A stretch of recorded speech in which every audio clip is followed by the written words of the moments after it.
देखिए, हमने पिछले भाग के अंदर चालक गोले और गोलीय कोश के कारण विद्युत क्षेत्र की तीव्रता की बात की थी।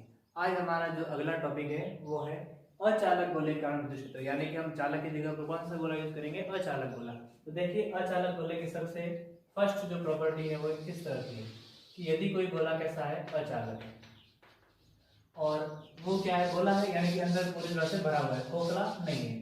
तो हम यदि किसी अचालक वस्तु को आवेश देते हैं, अगर हम किसी अचालक को आवेश देते हैं तो हम जिस जगह पर आवेश देंगे वो उसी जगह पर ही स्थिर रहेगा, वो वहां से मूव नहीं करेगा, यानी कि यहाँ पर इंड्यूस नहीं होगा। तो हमने अगर इसको चार्ज दिया है तो वो जो चार्ज इसके अंदर वाले भाग में भी रहेगा, यानी कि इसके आयतन वाले भाग, इसका वॉल्यूम वाला पार्ट भी रहेगा, और इसकी सरफेस पर भी इसका जो चार्ज है वो रहेगा। इस तरह से ही हमारा पूरा का पूरा क्या रहेगा, अचालक गोले की एक छोटी सी थ्योरी है। तो अब हम यहाँ पर पहले वाले जो टॉपिक था उसके अंदर हमने इसकी जो बाहर की तरफ इलेक्ट्रिक फील्ड निकाला था, यानी कि पॉइंट पी पर, यहाँ पर कोई पॉइंट पी लिया था, फिर हमने यहाँ पर इसके लिए गाउसियन पृष्ठ बनाया था, तो इसके कारण जो आंसर थे वो के क्यू अपॉन आर स्क्वायर, फिर सरफेस पर निकाला तो वो भी के Q upon capital R square, और फिर अंदर जो था, अंदर हमारा चार्ज जीरो था, तो हमने कहा हमारा इलेक्ट्रिक फील्ड भी अंदर क्या होगा, जीरो होगा। लेकिन अचालक गोले के केस के अंदर यहाँ पर अंदर जो है वो इसके इंटीरियर में चार्ज प्रेजेंट है, और चार्ज होने के कारण यहाँ पर हमारे पास में इलेक्ट्रिक फील्ड की कुछ ना कुछ वैल्यू हमको मिलेगी, तो वो हमें यहाँ पर फाइंड आउट करनी है। बाकी के जो दो टॉपिक थे, यानी कि इसके जो दो पार्ट थे वो सेम टू सेम चलेंगे यहाँ पर। तो फिर यहाँ पर हम इसके लिए सबसे फर्स्ट केस, गोले के बाहर स्थित कोई बिंदु पी है आर दूरी पर, तो उसके लिए हम यहाँ पर इलेक्ट्रिक फील्ड की गणना करते हैं। तो देखें यहाँ पर सबसे फर्स्ट पॉइंट कि जो बिंदु कहाँ स्थित है, बाहर भी पर, बिंदु पी गोले के कहाँ स्थित है, बाहर। बाहर का मतलब है कि आर इज, गोले की त्रिज्या कितनी है, कैपिटल आर है, तो R is greater than R. तो हम इसके लिए सॉल्व कर रहे हैं। सबसे पहले हम इस गोले को यहाँ पर ड्रॉ करेंगे। मान लेते हैं कि ये पॉइंट पी यहाँ पर है, और इसकी जो गोले की रेडियस कैपिटल आर है, और ये वाली डिस्टेंस है वो कितनी है, स्मॉल आर है, तो हम इसे यहाँ ड्रॉ कर देते हैं। सबसे पहले गाउसियन पृष्ठ की कल्पना, गाउस का नियम यही कहता है, तो हमने क्या कर दिया, एक गोलाकार गाउसियन पृष्ठ की कल्पना कर दी। चार्ज जो है वो इसके इंटीरियर में भी है, यहाँ पर जो चार्ज है वो इसके आयतन के रूप में फैला हुआ है, तो हम यहाँ पर आवेश घनत्व की टर्म पढ़ेंगे, तो उसे हम लिखेंगे आयतन आवेश घनत्व, और इसे हम डिनोट करते हैं रो से। तो मान लेते हैं कि इस गोले का जो वॉल्यूम चार्ज डेंसिटी, आयतन आवेश घनत्व जो कितना है, रो है, और इसकी वैल्यू कितनी होगी, Q upon V। Q upon V, V क्या है यहाँ पर, गोले का आयतन, गोले का आयतन को हम क्या लिख सकते हैं, Q upon 4/3 pi R cube. यहाँ पर गोले की त्रिज्या लिखेंगे तो कितनी है, कैपिटल आर, तो 4/3 पाई आर और क्यू। नेक्स्ट हमारा जो गाउसियन पृष्ठ की कल्पना कर चुके हैं हम सबसे पहले।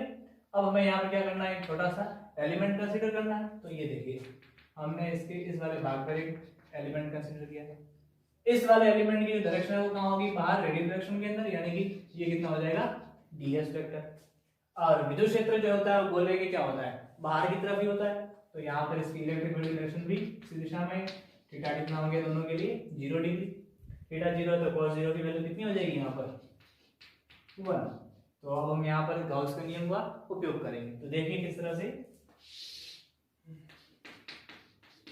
गाउस के नियमानुसार, तो गाउस का जो नियम है वो यहाँ पर क्या बोलता है, तो गाउस के नियम के अनुसार फ्लक्स फाई जो है वो कितना होता है, E vector dot ds vector, integration कहाँ पर है, क्रॉस सरफेस के लिए, और इक्वल टू लिखेंगे summation Q upon epsilon not.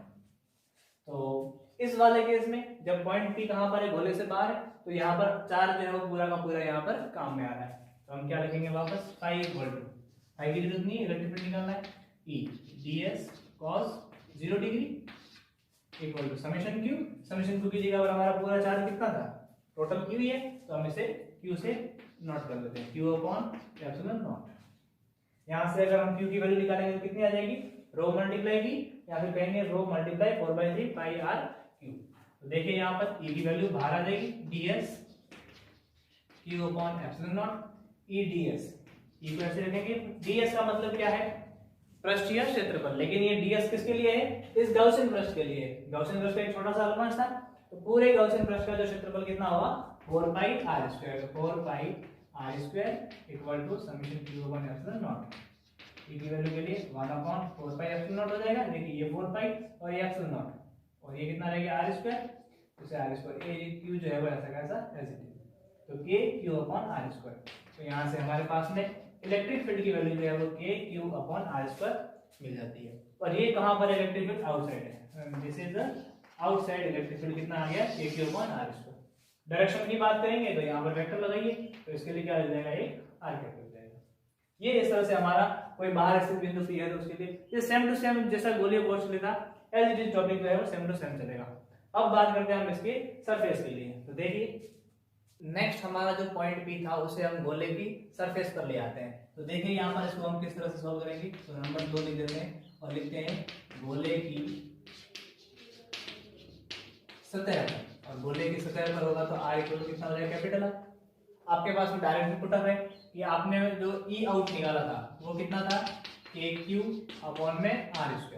आप इस r की जगह पर इसे रख दीजिए तो ये आपको किसका मिल जाएगा, सरफेस का, यानी आप लिख सकते हैं ई सरफेस जो है वो कितना हो जाएगा, KQ/R²।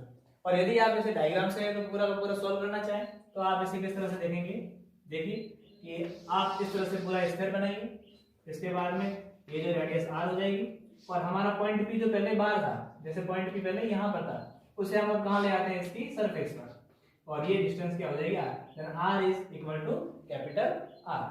और फिर इसके बाद में हम क्या करेंगे, एक गॉसियन पृष्ठ का जो इमेजिनेशन होगा तो हम क्या करेंगे, ये देखिए हमने यहाँ पर एक गॉसियन पृष्ठ की कल्पना कर दी और फिर इसके ऊपर ही क्या कर दिया, गॉसियन पृष्ठ जो इसके ऊपर ही क्या हो रहा है, ओवरलैप हो रहा है। इसके लिए इलेक्ट्रिक फील्ड की डायरेक्शन भी बाहर की तरफ होगी और इसके लिए ds वेक्टर भी बाहर की तरफ, थीटा 0 डिग्री, वापस से वही cos 0 विल बी 1।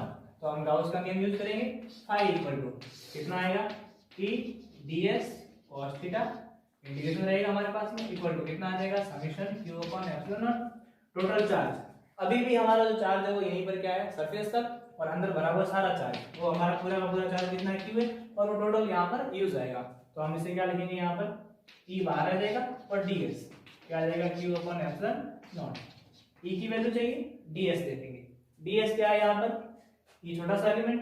अब की बार जो गोले का जो क्षेत्रफल है वो क्या आ जाएगा, 4π, लेकिन कौन सा, कैपिटल R², मल्टीप्लाई में कौन सा रहेगा, कैपिटल R² रहेगा, q/ε0। इसे आप फिर से सब्स्टिट्यूट करेंगे तो E की वैल्यू की और 4π नीचे आ जाएगा और R²।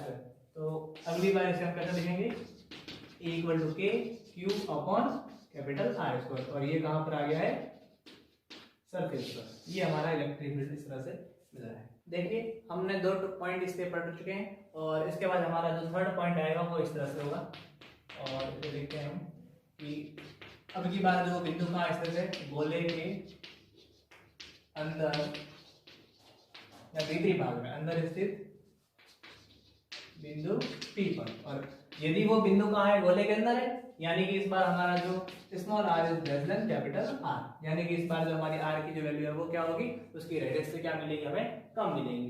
तो यहाँ देखते हैं आगे इस तरह से कि हमने सबसे पहले यहाँ पर वो स्फीयर ड्रॉ किया इस तरह से, और इसकी जो रेडियस कितनी थी, कैपिटल R है।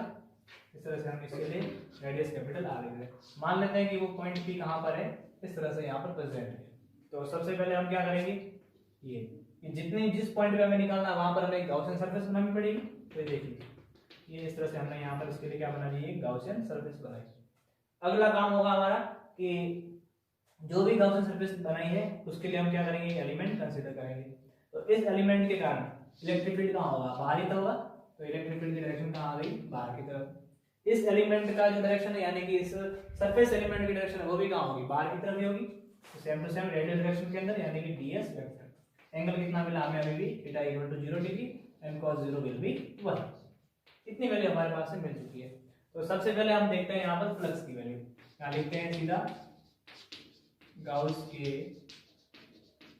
नियमानुसार। गाउस का नियम हमें क्या कहता है कि आप लिखेंगे phi equal to integration E vector dot ds vector होता है, इसे हम डायरेक्ट क्या लिख सकते हैं, eds cos theta equal to summation q/ε0। फिर से लिखेंगे फाई इक्वल टू, अब देखिए यहाँ पर eds है, cos थीटा की वैल्यू कितनी, cos 0 इक्वल टू 1 हो गया, e जो है वो बाहर मिल जाएगा, तो आप डायरेक्ट लिख दीजिए इसको e। ds का मतलब क्या है कि यहाँ पर जो गॉसियन पृष्ठ है उसका क्षेत्रफल कितना है, तो वापस देखिए 4 पाई और ये रेडियस कितनी ओनली स्मॉल आर है, जहां पर हमारा क्या बन रहा है गॉसियन सरफेस बन रही है। तो क्या लिखेंगे यहाँ पर 4 पाई आर स्क्वायर, ये सरफेस के लिए ऐसा लगा दीजिए, इक्वल टू कितना आ जाएगा समेशन क्यू। यहाँ पर जो इस सरफेस के अंदर जो हमें चार्ज मिल रहा है, देखिए एक चार्ज था हमारे इस पूरे गोले के अंदर इस तरह से रखा हुआ है, पूरा जो हमारा चार्ज है इस गोले के अंदर पूरी तरह से रखा हुआ है। लेकिन आप देख सकते हैं कि पूरे चार्ज का कुछ भाग जो है वो कहाँ आ रहा है, इस सरफेस के अंदर आ रहा है, कुछ जो है वो इससे बाहर ले रहा है। यानी कि इस बार हमारा समेशन क्यू की जगह पर हमें क्या लिखना पड़ेगा, क्यू प्राइम। यानी कि इस वाले भाग में क्या आ रहा है हमारे पास में नया, या फिर इसका कुछ पार्ट है जिसे मैं किस नाम से दे रहा हूँ, क्यू प्राइम, अपॉन में कितना आ जाएगा एप्सिलॉन नॉट। तो बस हमें अब इस क्यू प्राइम की वैल्यू जो है वो हमें फाइंड करनी है। तो हम इसे आगे लिख सकते हैं, E इक्वल टू कितना मिलेगा, Q prime upon 4 pi epsilon naught, और ये कितना हो जाएगा आर स्क्वायर। इसकी आगे वैल्यू सॉल्व करेंगे, E equal to Q prime upon 4 pi epsilon naught को आप के लिख सकते हैं, या फिर आप सीधा एक बार इसे 4 पाई एप्सिलॉन नॉट ही रखिए। इसे हम पुट कर देते हैं इक्वेशन नंबर 1। अब हमें यहाँ पर क्यू प्राइम की वैल्यू फाइंड करनी है। तो देखिए सबसे पहले हम यहाँ पर एक नई जो है वो टर्म्स लिखेंगे यहाँ पर, और ये आपको ध्यान में रखनी है। अपन देखेंगे कि इस पूरे वॉल्यूम के अंदर, गोले के पूरे वॉल्यूम में चार्ज कितना आ रहा है, V आ रहा है। तो आप लिखेंगे यहाँ पर कि 4/3 पाई आर क्यूब, ये क्या है पूरे गोले का आयतन, कि इतने आयतन में उपस्थित आवेश, कि इतने आयतन में कितना आवेश उपस्थित था। तो हम लिख रहे हैं कि कितना था, क्यू आवेश उपस्थित था। अब हम बात करेंगे कि एकांक आयतन में कितना आवेश उपस्थित है। तो यहाँ लिखेंगे एकांक आयतन में उपस्थित आवेश। तो एकांक आयतन में जो उपस्थित आवेश है वो कितना होगा, क्यू, और अपॉन में इस वाले आयतन को हम क्या करेंगे, यहाँ पर डिवाइड करेंगे। तो वो हमें मिलेगा 4/3 पाई आर क्यूब। अब हम बात करनी है इस वाले आयतन की। इस वाले आयतन के लिए रेडियस कितनी है, स्मॉल आर है। तो क्या लिखेंगे 4/3 पाई आर क्यूब। इतने आयतन में उपस्थित आवेश, इतने आयतन में जो आवेश उपस्थित होगा वो कितना होगा। तो इस वाले टर्म को और इस वाले टर्म को हम क्या करेंगे, यहाँ पर मल्टीप्लाई करेंगे, और वो हमारा क्या होगा, क्यू प्राइम। तो इसे हम किससे लिख रहे हैं, क्यू प्राइम से। तो इस क्यू प्राइम की जो वैल्यू कितनी होगी उसे हम आगे देखते हैं। तो इस क्यू प्राइम की वैल्यू कितनी होगी, Q upon 4/3 pi R cube multiply, ये वैल्यू ऐसी कैसे लिखी, और इस क्यू प्राइम से मल्टीप्लाई कौन सी होगी, ये वाली टर्म, यानी कि 4/3 पाई आर क्यूब। तो देखिए 4/3 पाई से 4/3 पाई कैंसिल हो रहा है, क्यू प्राइम की वैल्यू लिख रहे हैं आगे, Q upon Q r cube आ जाएगी, और नीचे क्या आ जाएगा, कैपिटल आर क्यूब। ये आ गई हमारे पास में इक्वेशन नंबर 2। तो इक्वेशन 2 से हम इक्वेशन 1 के अंदर वैल्यू पुट कर सकते हैं। ध्यान से देख लीजिए एक बार इसको दोबारा। तो हम यहाँ पर पुट करते हैं इक्वेशन 1 में इक्वेशन 2 की वैल्यू। तो देखिए यहाँ पर हमें इलेक्ट्रिक फील्ड, और ये कहाँ पर निकाला है हमने, उसके अंदर वाले भाग में E इन इक्वल टू, सबसे पहले क्यू प्राइम की वैल्यू वहां से देखिए, Q r cube upon capital R cube, ये तो वैल्यू आ गई हमारे पास में क्यू प्राइम। नेक्स्ट हमारे पास में 4 पाई एप्सिलॉन नॉट, और ये कितना है, आर स्क्वायर। तो 4 पाई एप्सिलॉन नॉट को हम के लिख सकते हैं डायरेक्ट, तो ये मैंने इसको के लिख दिया, और ये नीचे आर स्क्वायर था, इसे हमने 1 अपॉन आर स्क्वायर कर दिया।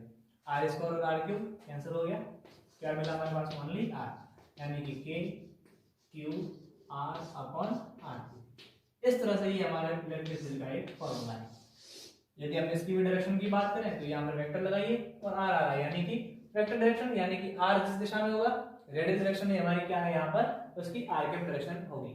यहाँ पर देखिए इलेक्ट्रिक फील्ड जो है वो इस आर के क्या आ रहा है, समानुपाती में आ रहा है, जबकि हमने गोले के बाहर वाले भाग में देखा था तो दूरी के साथ में क्या आ रहा था, व्युत्क्रमानुपाती का संबंध हमें मिल रहा था।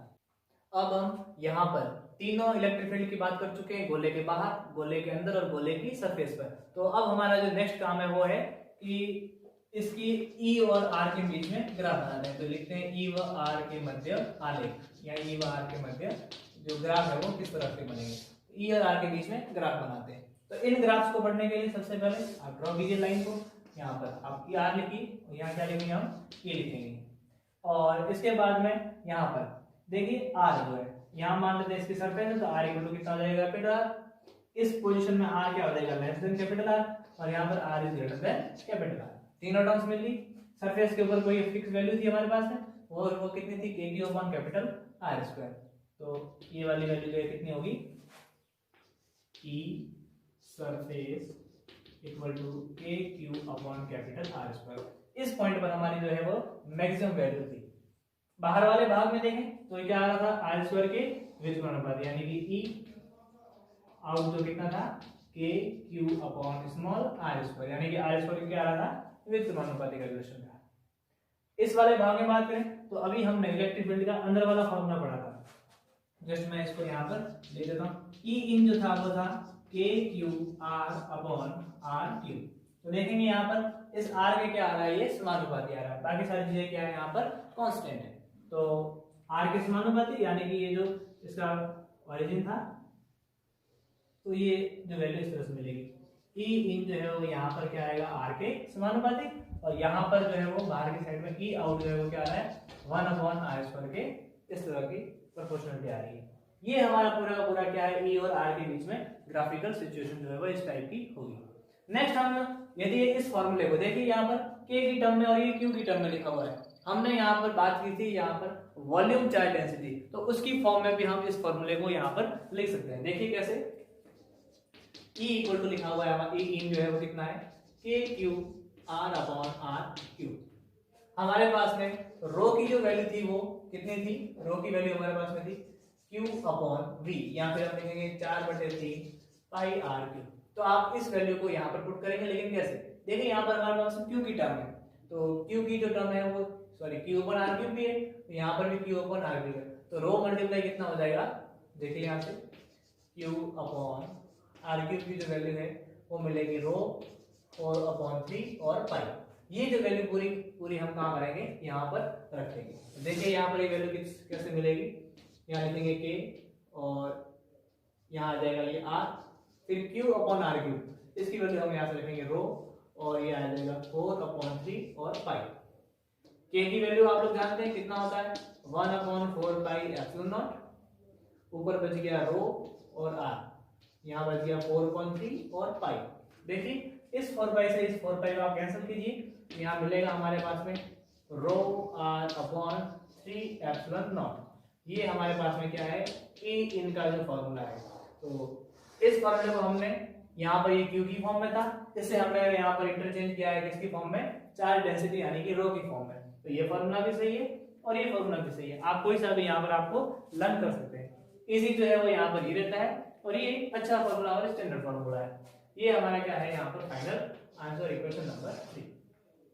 ये पूरी की पूरी हमारे अचालक गोले की थ्योरी थी। सबसे पहले बाहर निकालेंगे फिर सरफेस पर और उसके बाद अंदर। गोले के अंदर जब हम बात करेंगे आवेश की तो वहां पर आवेश का मान जो है वो कुल आवेश का छोटा सा कम भाग होता है तो उसे हम क्या करते हैं यहाँ पर क्यू प्राइम कंसीडर करते हैं और उसे हम उसी तरह से निकालते हैं। जैसे 50 पेन का मूल्य 100 रुपए है जैसे मान ले रहे हैं 50 पेन का मूल्य 100 रुपए है तो एक पेन का मूल्य कितना हो गया 100/50 और उसके बाद हम क्या करते हैं 2 पेन का मूल्य निकालना है तो हम उसी को 2 से क्या कर देते हैं मल्टीप्लाई।